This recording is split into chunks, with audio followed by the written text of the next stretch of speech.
മലയാള സിനിമയ്ക്ക് ഇത് സുവർണ കാലഘട്ടമാണ്. ഇറങ്ങുന്ന എല്ലാ സിനിമകളും പ്രേക്ഷക പ്രശംസകൾ ഏറ്റുവാങ്ങി ബോക്സ് ഓഫീസിലും കസറുന്ന കാഴ്ചയാണ് ഓരോ നിമിഷവും കാണാൻ സാധിക്കുന്നത്. ഇതര ഭാഷാ പ്രേക്ഷകർ പോലും മലയാള സിനിമയെ വാനോളം പുകഴ്ത്തുകയാണ്. അതുകൊണ്ട് തന്നെ മോളിവുഡിലെ പുതിയ സിനിമകൾക്കായി മലയാളികളെ പോലെ അവരും കാത്തിരിക്കുന്നുണ്ട്. മോളിവുഡിൽ നിരവധി സിനിമകളാണ് പ്രേക്ഷകരെ കാത്തിരിക്കുന്നത്. അക്കൂട്ടത്തിൽ ഉടൻ റിലീസിനൊരുങ്ങുന്ന 3 സിനിമകളാണുള്ളത്. ആവേശം, ജയ് ഗണേഷ്, വർഷങ്ങൾക്ക് ശേഷം എന്നിവയാണ് ആ സിനിമകൾ. ഒന്ന് മൾട്ടി സ്റ്റാർ ചിത്രമാണെങ്കിൽ മറ്റ് 2 എണ്ണം മലയാള സിനിമയിലെ മുൻനിര താരങ്ങളുടെ സിനിമയാണ്.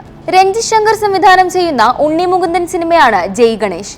രഞ്ജിത്ത് തന്നെ തിരക്കഥയും ഒരുക്കുന്ന സിനിമയിൽ ജോമോളും പ്രധാന വേഷത്തിലെത്തുന്നുണ്ട്. മഹിമ നമ്പ്യാരാണ് നായിക. മലയാളത്തിലെ അടുത്ത സൂപ്പർ ഹീറോ ചിത്രമാണിതെന്നും പ്രതീക്ഷിക്കുന്നുണ്ട് പ്രേക്ഷകർ. രോമാഞ്ചം എന്ന സൂപ്പർ ഹിറ്റ് ചിത്രത്തിന് ശേഷം ജിത്തു മാധവൻ സംവിധാനം ചെയ്യുന്ന ചിത്രമെന്ന നിലയിൽ ശ്രദ്ധിക്കപ്പെട്ട പടമാണ് ആവേശം. ഫഹദ് ഫാസിൽ നായകനായി എത്തുന്ന ചിത്രം ഒരു കൂട്ടം കോളേജ് പിള്ളേരും അവരെ സഹായിക്കാനെത്തുന്ന ഗുണ്ടയുടെയും കഥയാണ് പറയുന്നത്. ഒരു ഔട്ട് ആൻഡ് ഔട്ട് എന്റർടൈനറായാണ് പടം തിയേറ്ററുകളിലെത്തുക. സൂപ്പർ ഹിറ്റ് ചിത്രം ഹൃദയം ടീം വീണ്ടും ഒന്നിക്കുന്ന സിനിമയാണ് വർഷങ്ങൾക്ക് ശേഷം. വിനീത് ശ്രീനിവാസൻ സംവിധാനം ചെയ്യുന്ന ചിത്രത്തിൽ പ്രണവ് മോഹൻലാൽ, ധ്യാൻ ശ്രീനിവാസൻ, നിവിൻ പോളി എന്നിവരാണ് പ്രധാന വേഷത്തിലെത്തുന്നത്.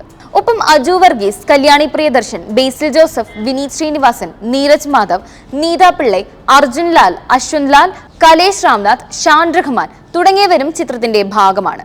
ഈ 3 സിനിമകളും വിഷു, പെരുന്നാൾ റിലീസായി ഏപ്രിൽ 11-ന് തിയേറ്ററുകളിലെത്തും.